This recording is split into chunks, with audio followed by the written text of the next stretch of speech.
Hello everyone, it's Old Guardian here.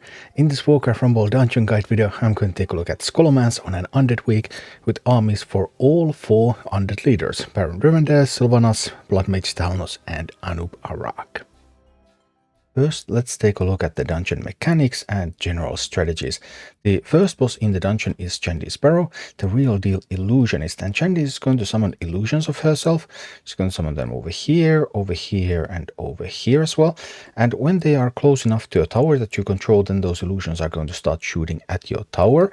And also, if you leave the illusion up for long enough, then the illusion is going to dissipate and 2 flying books are going to come out of it that will head towards your base. However, the flying books are not very strong, so even a very underleveled base can easily handle the books by itself, so you don't really need to handle the illusions. Also, because of the chest positioning over here and generally the bridge over here that some of Chandy's troops are also going to cross, means that you can simply push the middle lane. This tower is really close to your base, you can get a good attack on that, and then when you use enough flying units, then the flyers are going to actually kill any of Chandy's units that are passing through here, therefore defending your base for a little while before pushing on to Chandy's itself. And you can use some unbounds, for example, to grab that chest. There's also some gold already over here available, so if you have a cobalt miner early, then you can just send that over there. Chandy's does have an AoE attack, so you generally want to try to turn Chandy's around, but also Chandy's seems to prioritize close targets, so if you're going to get something like a Chimera over here, and then you can just keep dropping some unbounds close to Chandy's, then Chandy's is going to switch targets to those, even though there's that Chimera just poisoning her. The second boss is Rattlegore, summons graves that spawn skeletal enemies if touched. Well, I first thought that if touch was going to be very literal, but actually flying units do touch those graves and do proc them, so the skeletal minions will be summoned even if just a flyer passes through them. There's going to be a bunch of these graves. The graves do dissipate after some time and nothing spawns if you didn't touch them during that time. And there's also, this gold vein has 2 nuggets, this one has 1 nugget already. So my favorite strategy actually for Rattlegore is just push 1 lane. Push this lane because this is where the gold is.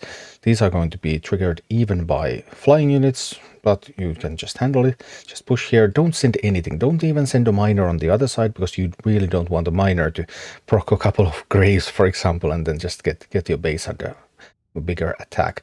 So push this side. Rattlegore itself, Rattlegore has lifesteal, so Rattlegore will heal when he cleaves some minis, but generally you just try to turn Rattlegore around with an unbound tank and just have your Harpies, Chimeras poison Rattlegore, and that's going to be that. And finally, there is Dark Master Gandling. Dark Master Gandling is clearly the most difficult boss in Scholomance, so this is really the fight that you need to prepare for. The Master of Teleportation, his runes send minis to dangerous areas of the dungeon. So Dark Master Gandling is going to summon runes over here, and then over here, and over here. As he travels, he's going to summon those runes. The runes don't stay indefinitely, they are eventually going to expire, but if your minis touch them, then your minis are going to end up being teleported either to here, or to here. One of those 3 places, and when minis get teleported there, a chest is going to spawn there, and also enemies are going to spawn, and they are going to be free for Gandling, so if you get a lot of runes procced, then you can get a lot of enemies. There's going to be an Abomination here, Skeleton Party over here, and 2 ghouls and 3 harpies in this room, so this is by far the most annoying room. The way I like to do Gandling is I want to push only 1 lane. I really don't want to push both lanes because then I end up proccing more runes and I just end up getting overwhelmed. So I'm pushing 1 lane, and if I'm pushing 1 lane, I'm pushing this lane because as you can see there's gold over here. So I want to start my push going over here. I need to be careful to pay attention to defense because from the other side, of course, Gandling can attack, Necromancer can destroy my base, Harpies can destroy my base, Meatwagon can destroy my base, and Gandling has all of those, so I have to be careful and be ready to defend if needed, but otherwise I'm going to push from here, I'm going to push at Gandling, I'm going to try to get these Harpies, Chimeras, Unbound Tank, just the usual stuff on Gandling. When Gandling sends some of my minis to the rooms, I mean, if he sends a flyer, then obviously if there's a chest, flyers can't claim chests, so then Gandling's minis are going to claim the chest and Gandling's going to get all of that gold. So I'm trying to use some unbound minis to help my minis win the chest rooms when they get into chest rooms. The Abomination room is kind of hard to win without the Abomination taking the chest unless you end up with your main tank there. But the other rooms you can help with something like a Safe Pilot or even with a Quillbore or Darkheim Miner. Just any kind of mini that you can send there can really help you and help you secure that chest. Then I'm just going to keep attacking Gandling from this side, try to get some tanks out there, either my main tank or some unbound tanks, get flying minis, get poison on Gandling and beat Gandling like that. But there's multiple ways that this can fail, because if you end up losing too many of the chests, then Gandling can get an advantage. If you end up proccing too many runes, if you end up going through here, for example, and proccing multiple runes, that can be awkward. And then just those harpies meet against necromancers coming from this side, which you're not covering, that you have to be wary of those as well. But overall, it's not an impossible fight either, even though it's clearly the most difficult fight in Scholomance. So this, with slight modifications, is my army for undead leaders for Scholomance. The key minis here are the Harpies and the Chimera, which are dealing all the damage, and then the Quillboar, Earth Elemental. Probably both, at least one of these, so that you will be able to have a unbound tank that's going to turn the bosses around so that your poison minis are going to shoot them in the back. I also really like Dire Battlings here. Dire Battlings are such a fantastic another flyer mini, and Execute always nice to give some bloodlust and some more damage to my minis. Anub'arak is maybe a bit of an exception, because here I don't have a Chimera, but I'm going to have all of the beetles with Anub, so it's still going to work out just fine. Or I could have also just used the same kind of army with Anub'arak as I used with everyone else. And this is what it looks like in action. So let's start with Anub'arak. The basic strategy is always the same, so I'm going to go straight through the middle. I have an opportunity to send a miner to the right side, that's going to be nice. So first I want to grab this tower, and I'm sending some spiderlings to do the work, alongside with harpies and Dire Battlings and stuff. So let's grab that tower, and the tower has been taken. I did lose a bunch of stuff, but now I had a chance to get Anub out there, and that means that now beetles are going to join the fray. So let's start sending stuff. My speedlings are going to run out there. I grabbed the chest there in the middle. I was a little bit slow there, and I lost the beetles for no good reason, because I was too slow with the Quillboar. But it's all going to be fine, because it's Anub'arak, and I'm just going to get beetles after beetles after beetles and just send them at Chandis. So a little bit more, please. Here we go. Anub is reaching Chandis. I should have again used the Quillboar a little earlier, I think. Actually, it went fine. Now it's really good. Because now I have Anub here, I have beetles here, I have Quillboar here. And this Chandis is just going to start taking so much damage. So much damage. Boom. Next up is Relgor. I want to take the right lane, because that's where the gold nuggets are. Although AI has also spotted the gold nuggets, and they actually this time they managed to mine them before I got to it. But it's gonna be fine. We have Anub, and we have a lot of beetles.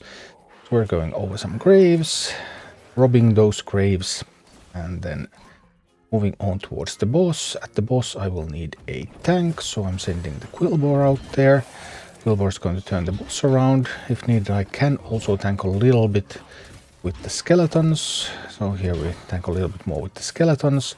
Now the boss has enough time to turn, but the boss has so many poison stacks on it that turning around doesn't do anything. Boom.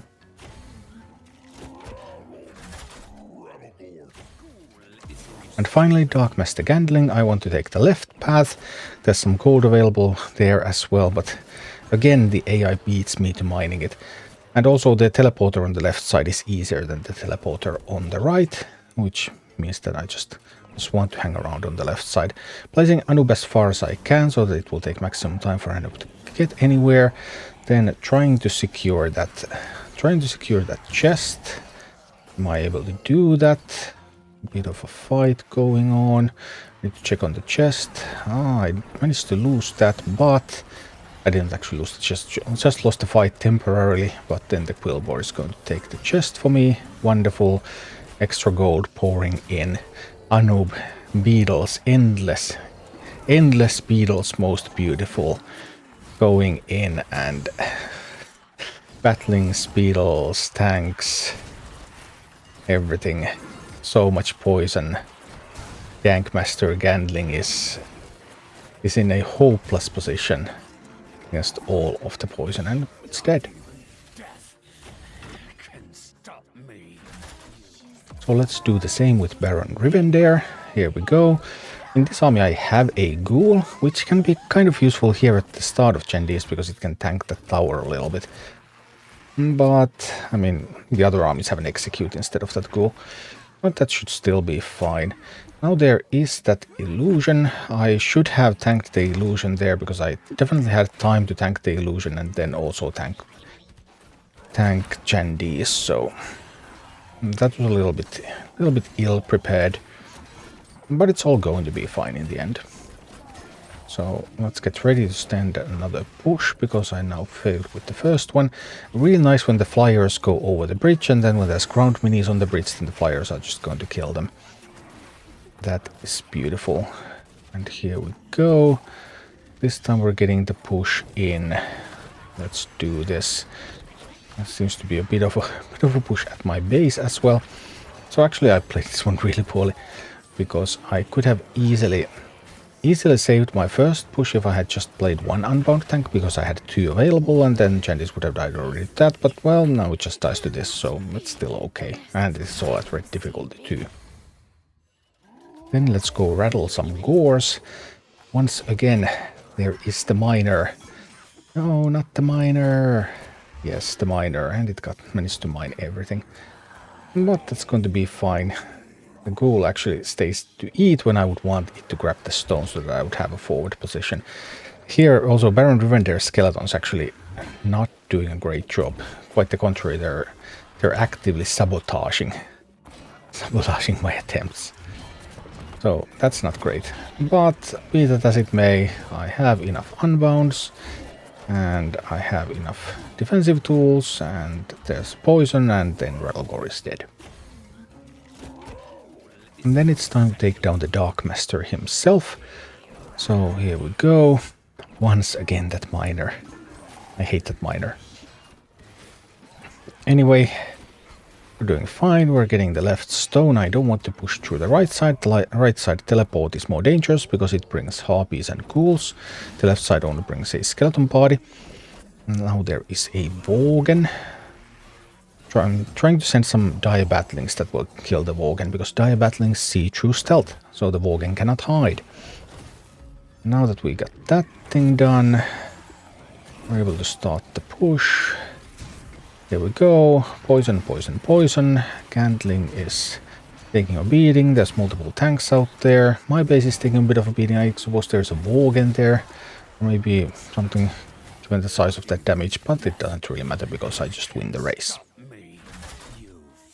And then it is Talnosing time, and here we're going to Talnos all over this Gendies. So sending out some harpies, sending my Earth Elemental to tank the base, sending out some Dire Batlings. We have a lot of damage out there. It's going to take the tower down real quick. Abomination, sure, I don't mind an Abomination, that's totally fine. And here an illusion has spawned, but this illusion is going to be defeated in short order. Maybe. So I should have probably tanked it. But be that as it may, we have an appropriate tank at Gendies. We have harpies, we have Quillbore. Quillbore is poisoning Gendies. Gendies now is fighting back a little bit, but I put an Earth Elemental out there to tank for my Chimera, and boom.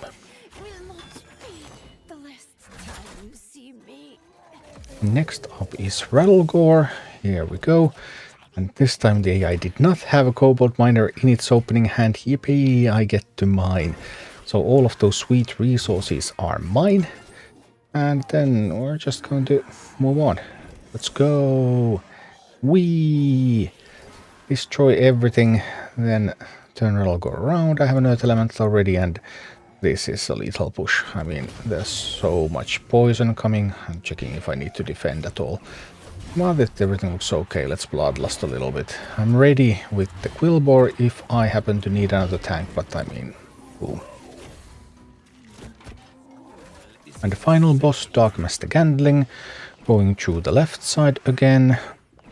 Here we go. I would want to take the stone, though. I don't want Gandling to be able to position minis at the stone, so I'm sending Quillbore out there. No skeletons are being played at my base. Now those batlings are going to get teleported, which means that I would need a tank out there to help them with the chest. Hopefully that's going to be enough. We'll see. I'm sending more stuff. I didn't manage to get this. Nobody got the chest. Chest is wide open for the taking. I might be interested if I wasn't just killing Gandling right here, but because I am, then I'm okay. Pow, pow, pow, pow, pow, pow. Batlings, harpies. Boom. And one more undead leader to go. Let's go Sylvanas. Sending out the miner, sending out the flyers, sending out the tank.